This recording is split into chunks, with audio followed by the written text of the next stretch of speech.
계속해서 우리가 요한계시록을 공부하고 있습니다. 오늘 5장 7절로 14절 말씀 중에 다 함께 영광과 찬양을 받으신 구속자이신 예수님, 영광과 찬양을 받으신 구속자이신 예수님, 어린 양으로 표현된 예수님께서 하나님의 오른손에서 두루마리를 취하셨다는 것은 말세에 이루어질 하나님의 계획이므로 그가 섞게 될 일을 주재하심을 나타내십니다.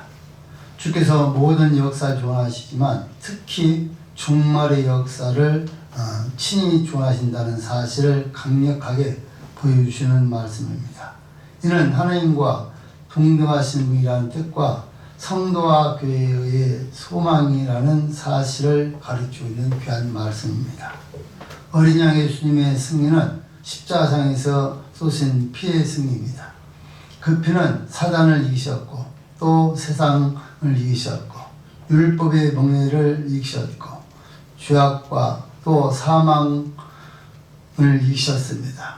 그리하여서 교회와 성도들은 속량받아 왕과 제사장을 삼으셨습니다. 그러므로 기독교 신앙의 가장 기본은 죽임을 당하신 어린 양이 구속적인 사랑이라는 사실을 그 무엇보다도 강력하게 가르쳐주고 있는 귀한 말씀입니다. 천상의 보좌에서 보여준 예배는 지상교회가 간직하고 또 유지해야 할 그런 예배의 본질을 가르쳐주고 있습니다. 예배의 대상은 성삼위 하나님이시요 예배의 태도는 겸손이며 예배의 중심은 감사와 기쁨입니다. 또 예배 가운데 제물이 있어야 하는데 그것은 금대접에 담긴 기도였습니다. 그리고 예배의 궁극적인 목적은 어린 양 예수님께 영광을 돌리는 일입니다. 본문은 오늘날 이기적이고 기복적인 인본주의적인 그런 주관적인 그러한 감정에서 사로잡힌 그런 예배를 바로 고쳐주는 귀한 말씀입니다. 자, 이상과 같은 깊은 뜻이 있고 우리가 들어갈 궁극적 목표적인 그런 어린 양 예수님의 보호자의 그 주변을 소망하는 그런 중에 바라보면서 우리가 말씀을 통해서 함께 은혜 나누시길 주님 소원을 드립니다. 먼저 첫 번째로 7절 말씀을 보시면 말세의 역사를 집행하시려고 두루마리를 취하신 예수님에 대해서 말하고 있습니다. 다시 말씀드리면 말세의 역사를 집행하시려고 두루마리를 취하신 예수님. 자, 본문을 이해를 돕기 위해서 1절부터 시작 6절까지 말씀의 결을 다시 한번 살펴보시면요.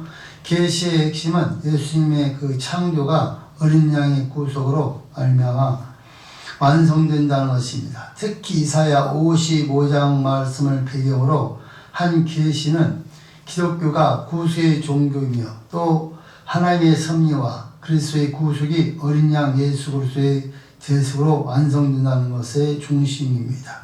자, 따라서 계시의 과정이 창조의 하나님으로부터 어린 양의 구속으로 이어지며 그 어린 양 예수 그리스도께서 세계 운명을 좌우하시는 것을 우리에게 보여주고 있습니다. 성령께서 요한을 통해서 보여주시는 것은 보좌에 앉으신 예수님의 오른손에 완전성과 비밀을 상징하는 7인으로 보아진 두루마리입니다. 천사는 어떤 그런 피조물도 그 책을 펴거나 보거나 더 나아가서 그 가운데 기록된 것을 집행할 자가 없다고 전하였습니다. 자, 이것을 들은 요한은 답답하고 또한 안타까운 마음에 크게 울었다고 말하고 있습니다. 이미 장로 중 하나가 십자가에서 승리하신 어린 양께서 그 일을 하실 수 있으니 울지 말라고 유래하면서 예수님을 바르게 소개를 하고 있습니다. 자, 오늘 보면 7절 말씀을 함께 읽으시면 7절에요. 시작. 어린 양이 나와서 보좌에 앉으신 이의 오른손에서 책을 취하시니라. 아멘. 어린 양이신 예수님께서 창조주 하나님께로부터 세계의 운명을 기록하는 책을 취하신 목적은 그 책에 이를 떼시고 하나님의 심판을 집행하시려는 것입니다. 자, 그런데 어린 양이 나와서 두루마리를 취하실 때 하나님께서 그것을 거절하거나 주저하시는 모습이 전혀 보이지 않고 자연스럽게 그 두루마리를 넘겨주었습니다. 이것은 바로 어린 양 예수가 하나님의 뜻에 맞는 분이시며 또 아울러 하나님의 뜻에 맞게 심판을 집행하실 분이기 때문입니다. 사실 저 광활한 우주 운행 또 세계 역사의 변천, 각 지역의 사회의 변천, 인류의 문화의 흥망, 국가의 성세, 또 인간의 생사복 등 모든 문제의 시작과 진행과 결과는 그리스도의 창조에 있음을 우리에게 말하고 있는 것입니다. 자, 그리스도는 역사의 수용적인 주제자이시면서 그렇다면 이 책이야말로 제자리에 바로 가는 것을 말하고 있습니다. 예수님만이 역사를 주재하시고 우주를 다스리는 왕이시임을 말하면서 그 책을 넘겨주는 그런 모습을 볼 수 있습니다. 자, 여기서 우리 두 가지 사실을 보여주고 있는데요. 첫째는 예수님의 삼위일체 하나님이십니다. 하나님과 동등되신 분이 아니시고는 하나님의 손에 있는 그 두루마리를 누가 감히 취하겠는가. 그러니까 하나님께서 갖고 있는 두루마리를 취했다는 것은 바로 역시 예수님의 삼위일체라는 사실을 우리가 말씀하고 있는 내용이고요. 두 번째로는 어린 양 예수께서 책을 취하시자 바로 곡성이 멈추고 새로운 소망이 그에게 있게 되었다는 것입니다. 이는 주께서 성과 교회의 주인이시고 또 왕이심을 우리에게 보여주고 있는 내용입니다. 우리는 여기에서 생명체에 대하여 몇 가지 교훈을 받고 넘어가기를 바라고 있습니다. 자, 첫 번째, 우리의 이름이 생명체에 기록된 것을 기뻐합시다. 자, 왜 그렇습니까? 주님은 제자들에게 누가복음 10장 20절 말씀을 통해 말하기를 그러나 귀신들이 너희에게 항복하는 것으로 기뻐하지 말고 너희 이름이 하늘에 기록된 것으로 기뻐하라고 말씀하고 있습니다. 여러분, 마귀가 굴복하고 또 마귀가 예수의 이름한테 물러가는 것도 참으로 중요한 일이죠. 근데 그보다 더 중요한 건 뭐라고요? 우리 이름이 생명체에 기록된 겁니다. 그러니까 귀신을 암 물리치고 능력을 행하고 필사를 다해도 우리 이름이 생명체에 기록되지 않으면 우리는 절대로 천국을 갈 수가 없습니다. 그러니까 그거 안 해도 우리 이름이 생명체에 기록이 됐다는 것은 바로 우리가 천국할 수 있다는 것이기 때문에 그것에 대해서 감사해야 될 것을 우리에게 말씀하고 있습니다. 하지만 참으로 기뻐할 것은 자신의 이름이 하늘의 생명체에 기록된 것입니다. 이 생명체에 기록된 자들만 구원을 얻게 됩니다. 얼마나 감사한 일입니까? 우리가 구원받게 된 것은 우리가 이룬 업적의 근거에서가 아니라 창세전에 우리를 택하시고 우리를 생명책에 기록해 주신 은혜의 결과라는 것입니다. 왜냐하면 우리가 내가 뭘 해서 구원받는 것이 아니라 이미 하나님께서 나와 있는 기록해 놓고 구원을 해 주신 것에 대해서 우리는 감사해야 된다는 겁니다. 두 번째는요, 생명책에 기록되지 못한 자들은 다 짐승에게 경배하게 됩니다. 요한계시록 13장 8절 말씀하고 있는데 이런 가증한 자들은 결단코 하나님의 나라에 들어갈 수가 없으면서 영원한 불못에 던져집니다. 생명체에 기록된 사실을 믿는 그들은 그저 감사될 뿐이고요. 스스로 예수를 믿고 나온 줄 알지만 깊이 믿고 우리 안에 들어와 보면 사실 나와 뭘 해서 우리가 구원받고 생명체에 기록된 것이 아니라 어떻습니까? 하나님께 나와 있는 사랑하시다는 주권적으로 은혜 가운데 이미 창세전에 나와 있는 이름을 기록해 놓았다는 겁니다. 그러니까 그 은혜 참으로 말로 다 할 수 없이 감사한 일이죠. 그러니까 우리가 구원받는 거 이건 말로 다 할 수 없이 감사한 일이고 이름이 생명체에 기록됐다는 것은요 하나님 앞에 참 우리가 영광을 돌려야 할 그런 귀한 일입니다. 자, 두 번째로는 8절부터 10절까지 말씀을 보시면 네 생물과 24장로의 찬양을 받으신 예수님께서 말하고 있습니다. 네 생물과 24장로들의 찬양을 받으신 예수님. 성부 하나님의 손에서 인류 역사의 종말이란 계획을 받으신 어린 양 예수님께서 역사를 집행하실 무렵 네 생물과 24장로의 세계 운명을 좌우하시고 또 집행하실 분으로 예수님이 가장 적격자이심을 증언하면서 찬양하고 있습니다. 8절부터 시작 9절 상반절 말씀은 문자적으로 상고한 후에 바른 예배에서 살펴보려고 합니다. 우리 다 함께 8절 말씀 함께 읽으시면 8절에요. 시작. 책을 취하심에 내 생물과 24 성도들이 어린양 앞에 엎드려 각각 건무와 향이 가득한 은대접을 받았으니 이 한 성도에게 기도드리라. 아멘. 자, 8절에 말합니다. 책을 취하심에 내 생물과 24 장로들이 어린 양 앞에 엎드려 각각 금은과 향이 가득한 금 대접을 가졌으니 이 향은 성도의 기도드리라. 내 생물을 영을 잘 아신 24 장로는 누군가의 의미에서 우리 4장 통해 잘 배웠습니다. 잘 아시는 내 생물은 영적 피조물의 대표이고요. 24 장로들은 구원받은 성도들을 대표하고 있습니다. 자, 그들은 그들은요, 역사를 조언하시는 예수님 앞에 엎드려 경배하였습니다. 그 경배는 검은고를 가졌습니다. 자, 검은고는요, 하늘나라의 악기를 대표하는 그러한 것이며 찬송을 말합니다. 이 찬송은 바로 신앙 고백적인 것으로 다윗이 검은고를 탈 때 사울에게 들렸던 악령을 쫓겨났고 또 여호와의 신이 감동하여서 역사하셨던 것을 우리가 잘 알고 있습니다. 또 다른 것은 향이 가득한 금 대접입니다. 이 향은 성도들의 기도입니다. 기도를 향해 비유하면 바로 기도는 하나님께 바쳐지는 제사이기 때문입니다. 참된 기도는 마치 향이 위로 올라가듯이 하나님의 보좌에 상달됩니다. 특히 성도들의 그 모든 기도는 천사가 금향으로 담아서 하나님의 보좌 앞에 올린다는 것입니다. 그럼 구약시대 어떻습니까? 우리 하나님 앞에 제사를 드릴 때 양이나 소나 염증을 태워드리면 그 냄새를 맡아서 하나님께서 흠양하셨다 그렇게 말합니다. 신약에도 역시 우리 기도가 향이 돼서 하나님께서 천사들 통해서 날마다 옮기고 우리 기도를 흠양하고 있다는 것이죠. 바로 그것이 제사의 중요한 부분이라는 겁니다. 그래서 계시록 9장 3만절에 보시면은 새 노래를 노래하여 가르되 그렇게 말하습니다. 여기서 새 노래는 구속의 노래입니다. 바로 창조를 노래하는 옛 노래도 중요하지만 또 구속의 새 노래는 더욱 중요합니다. 그 이유는 구속의 은총과 과거 죄를 다 용서받은 동시에 그리스도인이 하나님께 받게 있는 영광을 다 받아 누리게 되었기 때문입니다. 이들이 부르는 새 노래는 영광의 노래요 감격에 넘치는 찬송입니다.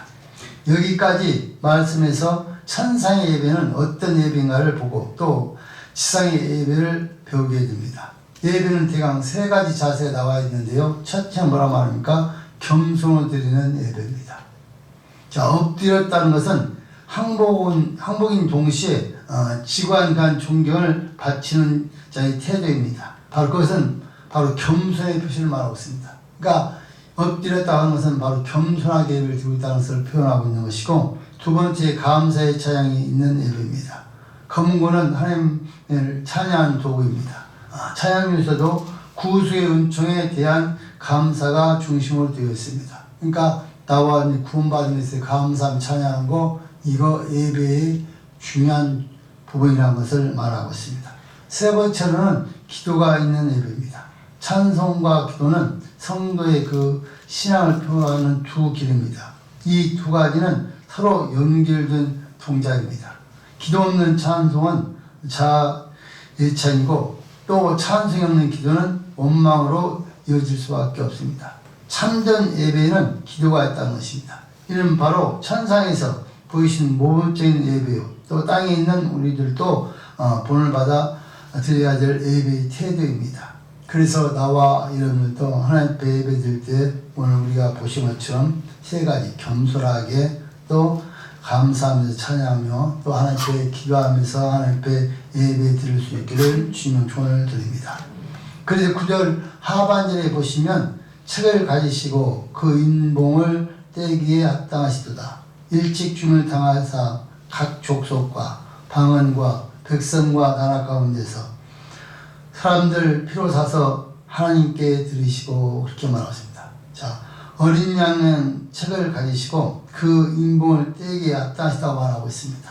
자, 계속된 말씀이지만 예수님만이 말세의 역사를 하나님의 뜻대로 집행하실 분이라는 것입니다. 정말 그 일은 참 잘된 일이고 당연한 일입니다. 만약에 예수님께서 심판하지 않고 누구에게 맡긴다면은 그 심판은 문제가 될 수밖에 없습니다.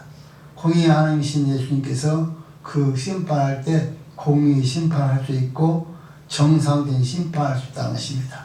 자, 임벌 떼기에 합당하신 이유는요, 세 가지가 있는데 그 예수님께서만 임벌 떼기에 합당하신 이유 세 가지 뭡니까? 첫 번째는요, 죽음을 담으시고 또 사람들을 사서 하나님께 들으시고 그들을 나라의 제사장으로 삼으셨기 때문에 그렇습니다.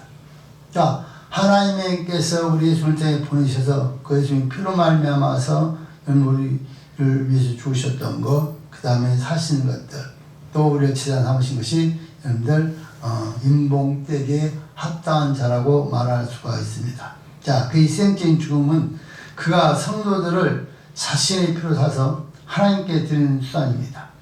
예수님께서도 세상에 계실 때 자신을 많은 사람들을 위한 대속물로 주고자 오셨다고 말씀하셨습니다.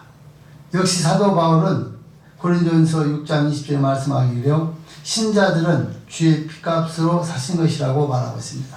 그러니까 여러분, 나와 여러분이 그냥 우리가 하나님 자녀 된 것이 아니라 예수님 피값으로 우리가 주님의 자녀가 됐다는 것을 기억하셔야 됩니다.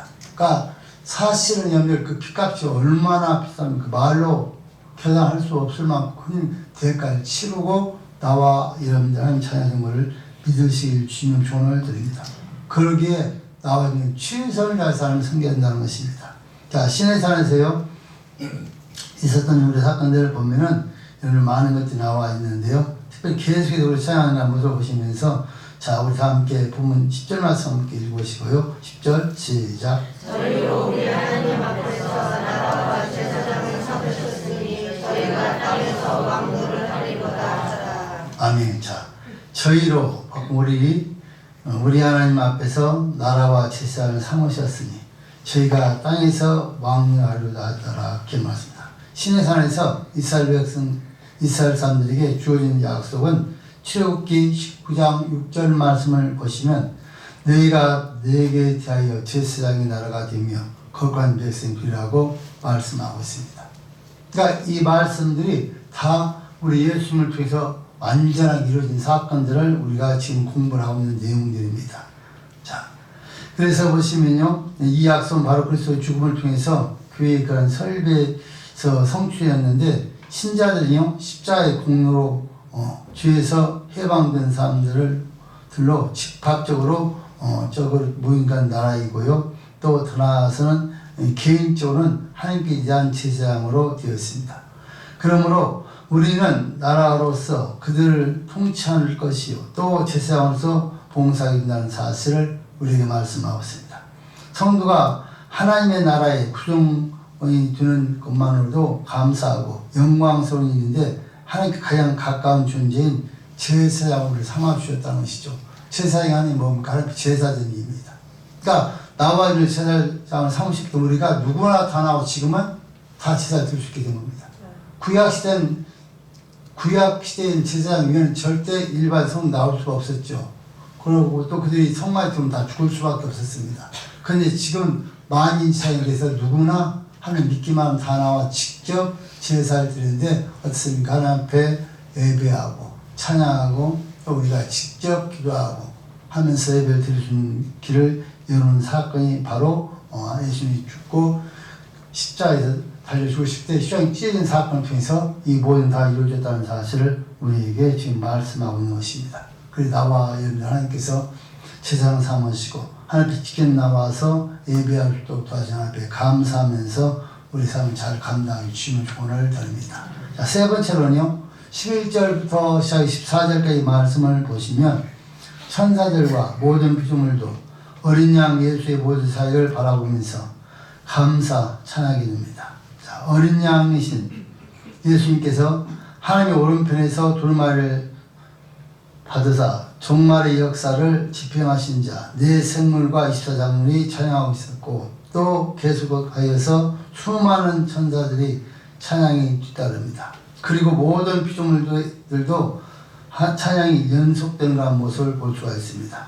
먼저 첫 번째로 11절과 12절 말씀을 보시면 천만 천사의 찬양을 받으시기에 합당하신 예수님에서 말하고 있습니다. 천만 천사의 찬양 받으시기에 합당하신 예수님. 자, 11절 말씀을 함께 읽으시면 11절이요. 시작. 내가 또 보고 들으니 보좌와 생물들과 성물들을 둘러싼 많은 천사의 음성이 있으니 그 수가 만만이요 천천이라. 아멘. 그리만 내가 또 보고 들으니 보좌와 생물들과 창조를 둘러싼 많은 천사의 음성이 있으니 그 수가 만만이요 천천이라 그렇게 말했습니다.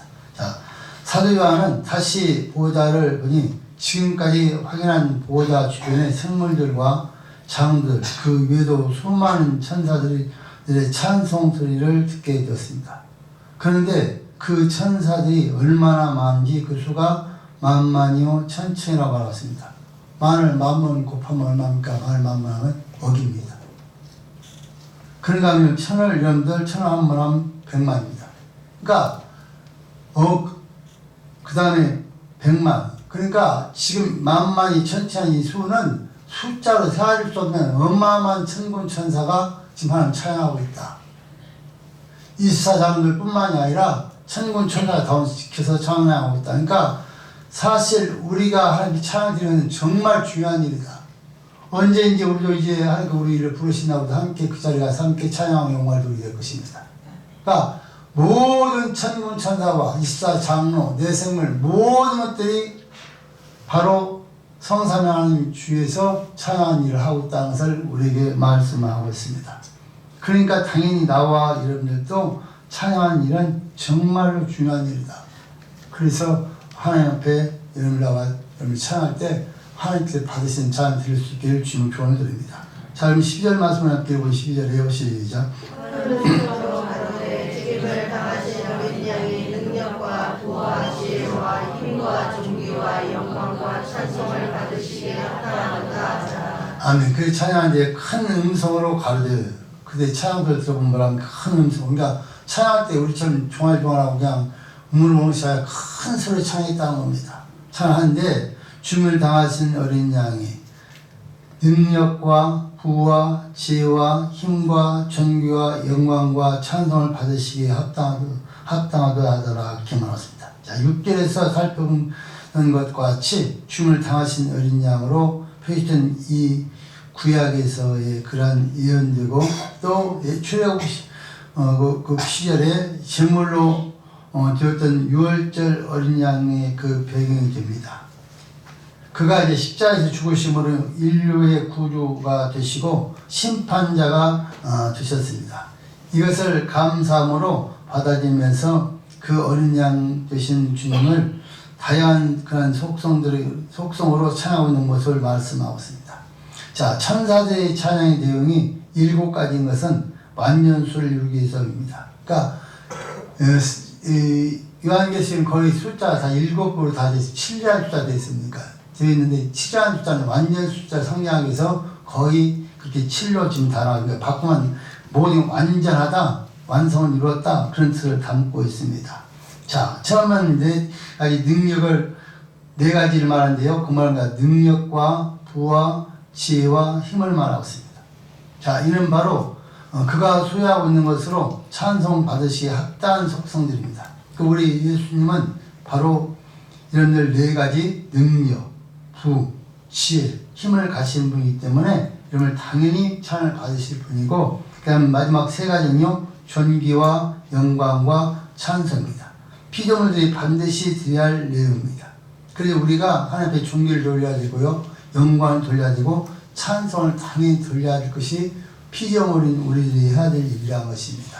그래서 이렇게 7가지를 통해서 그 찬양의 완벽성을 말씀하고 있고, 또 우리 여기 있는 천사의 찬송을 보면서 성경에 나타난 천사의 찬송을 우리가 살펴보시면요, 성경에 많은 천사들 하나님을 바로 예수님을 찬양했던 내용들이 나와 있습니다. 첫 번째는 욥기 38장 6절로 7절 말씀을 보시면 하나님께서 천지를 창조하셨을 때 천사들이 기뻐 찬양하였습니다. 그러니까 천군 천사들이 하나님께서 천지를 창조하셨을 때 찬양했던 내용이 욥기에 나와 있고요. 그 다음 누가복음 2장 13절 14절에는 주께서 탄생하셨을 때 수많은 천군이 그 천사와 함께 찬양하십니다. 우리 예수님께서 이 땅에 태어났을 때도 이런 많은 천사의 찬양했던 내용을 누가복음 말씀하고 있고, 계시록 5장 11에는 어린 양 되신 예수님께서 구수의 십자가상에서 완성하셨을 뿐만이 아니라 말세의 역사를 지표하시려고 하나님의 오른편에서 책을 떼실 때 만만 그런 천사들이 만만 천천의 그 수많은 천사들이 찬양하고 있는 그런 모습을 말씀하고 있고요. 네 번째로는 요한계시록 7장 11절로 12절 말씀을 보시면 하나님의 백성들이 구수의 인치심을 받았을 때 다시 찬송과 영광과 지혜와 감사와 존귀와 능력과 힘이 우리 하나님께 세세토록 있을지어다 아멘 하면서 찬양하고 있는 모습을 또 볼 수가 있습니다. 다섯 번째로는 계시록 19장 4절 5절 말씀을 보시면 주께서 재림하실 때 24장과 네 생물들이 찬양할 때 여호와 보좌 주변에 그를 경외하는 모든 피조물들이 그를 찬양할 때 천사들도 그 찬양에 합류해서 찬송하는 모습을 볼 수 있습니다.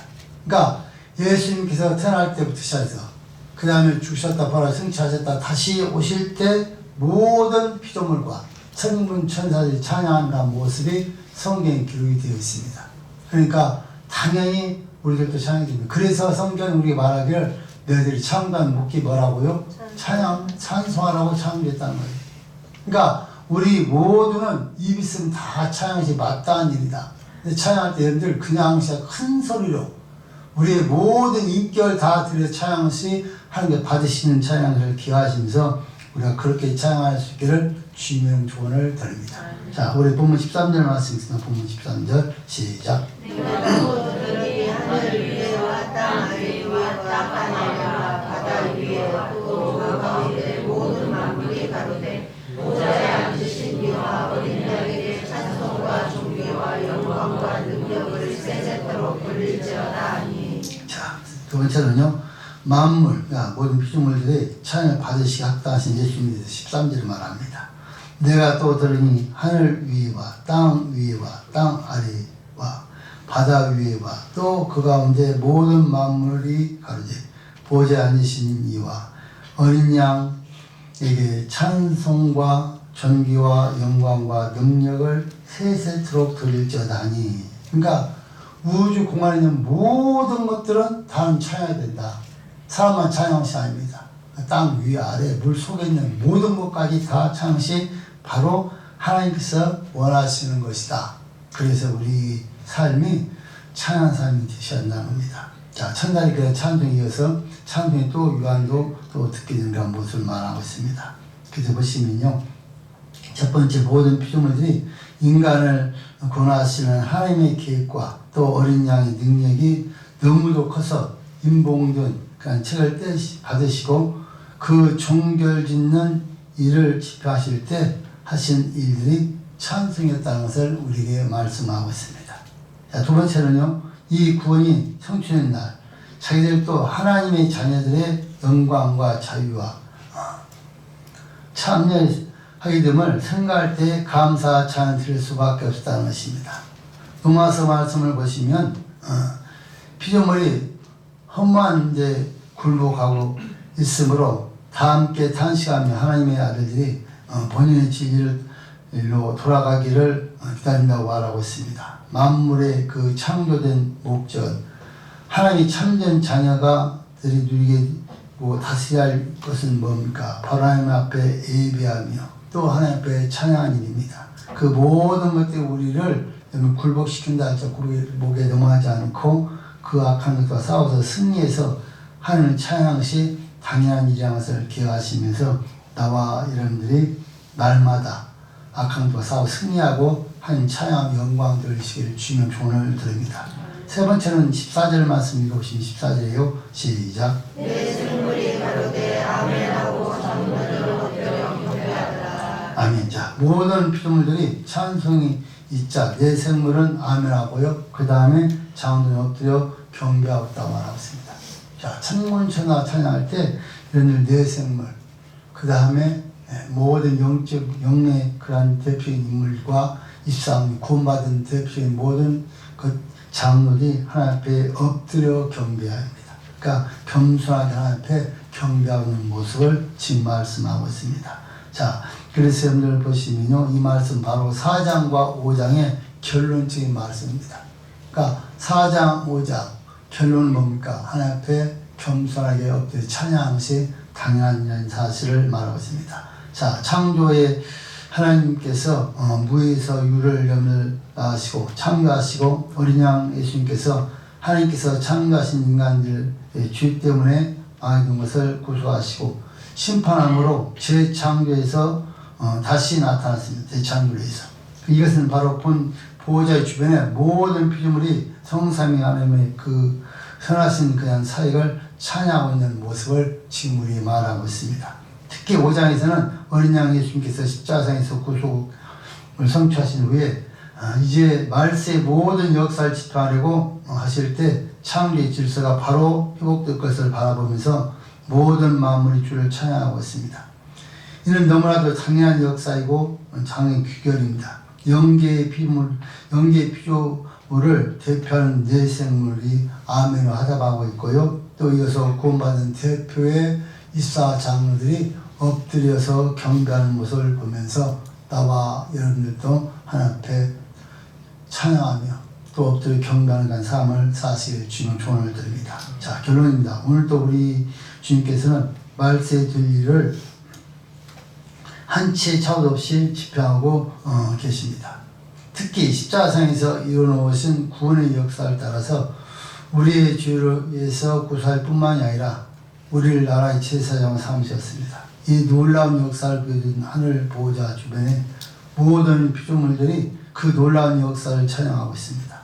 우리도 그들의 모습을 본받아서 예배의 대상을 바로 알고 겸손하게 찬양과 기도와 또한 기도의 제목을 드리길 주님 초원을 드립니다. 무엇보다도 여러분들 예배의 중요성을 우리가 꼭 아셔야 됩니다. 이건 예배의 대상으로 하나님밖에 없고요. 예배를 통해서 모든 이루어진다는 것을 우리 꼭 명심하셔야 됩니다. 그래 나와 예배를 생명보다 더 귀하게 여기셔야 한다는 이유가 바로 이 이유입니다. 하나님께서 모든 것을 보면 어떻습니까? 예배를 통해서 말씀하시고 역사하십니다.